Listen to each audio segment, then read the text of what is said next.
you ever drink and drive? No, I haven't. Haven't? I've not. And why not? It's dangerous. It puts other people at risk.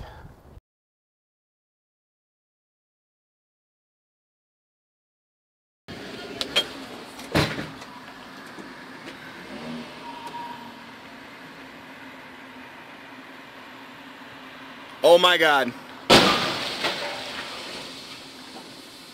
My mom's an alcoholic, so she's done it quite a few times, and like after seeing like us get into like multiple car accidents from being in it, it's pretty disappointing to see like people will subject themselves to being in kinds of situations like that at the risk of other people.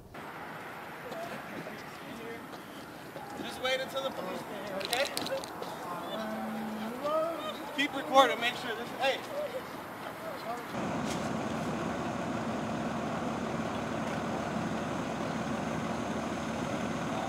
I have some friends, like I've expressed disappointment in them because I found out they have like drank and drive before.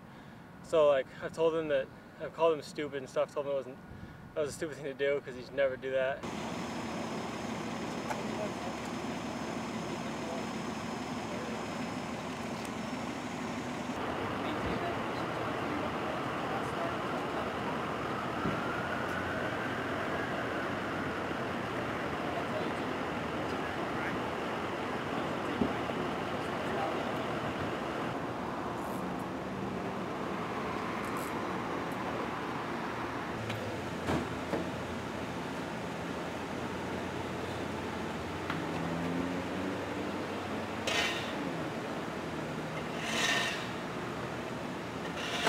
Don't do it ever.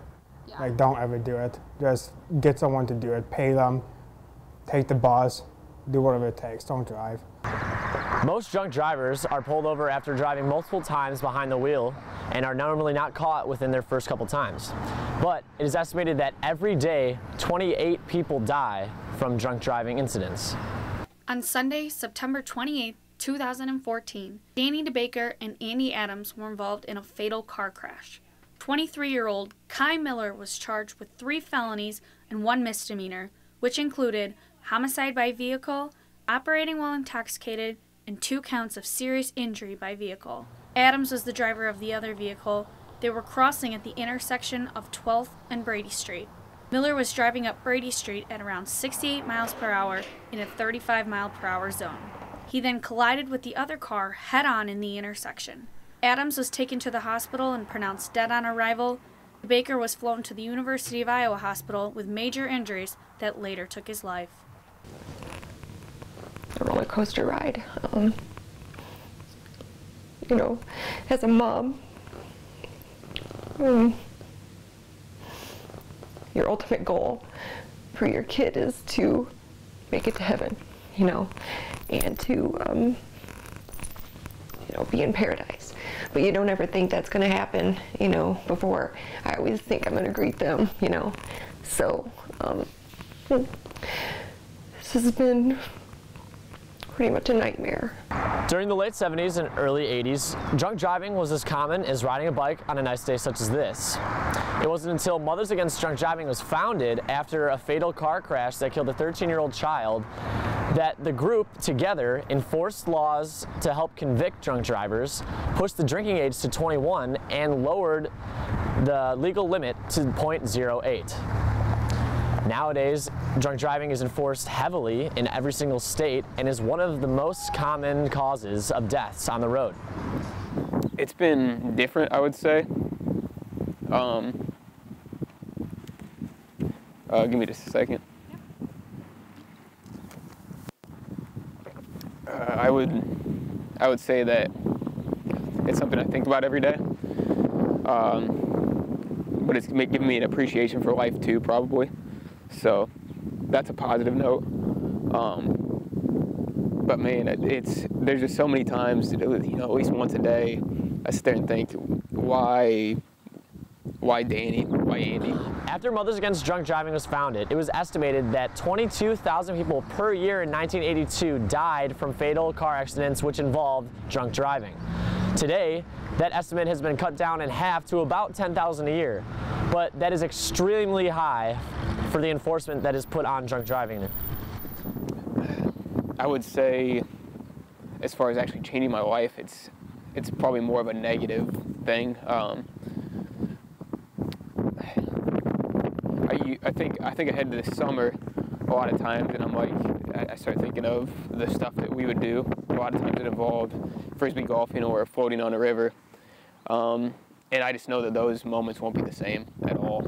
There's quite a bit of emptiness and just a large void.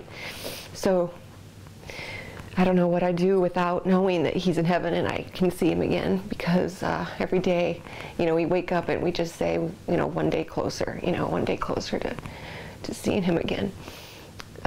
So we try to do the best, we can to represent him and be happy, but, every day is a roller coaster ride, and, his sister kind of struggles because, Danny was always there to give her advice and talk to her about stuff. So, we just do the best we can, and I always say one day at a time, but it's really more like one breath at a time, just trying to find something positive. All states have different punishments, but for Iowa, the OWI penalties range from 48 hours of jail time to 5 years, depending on the number of offense, and up to at least $10,000 in fines. Illinois offers more jail time with a minimum of 1 year and at least $3,000 in fines. A sentencing date has not yet been set for Kai Miller, but verdict has been reached. Trial comes to an end today for a man found guilty of killing 2 people in a drunk driving accident back in September. The judge found Kai Miller guilty on all 7 counts. Guilty of homicide by vehicle while intoxicated under count 1. He now awaits his sentencing hearing. Both sides of the courtroom were filled with tears. Kai Miller, or of course, and not his family, I hate what he did. I hate what happened and what the impact that's had on our families and thousands of friends. Andy's mom, Melissa, says that all families are suffering from a loss. She says everyone's lives are now changed forever. Her hope for Miller is that he serves his sentencing long enough that he will learn from his mistakes that he has made. We pray about every day that something positive can come out of this.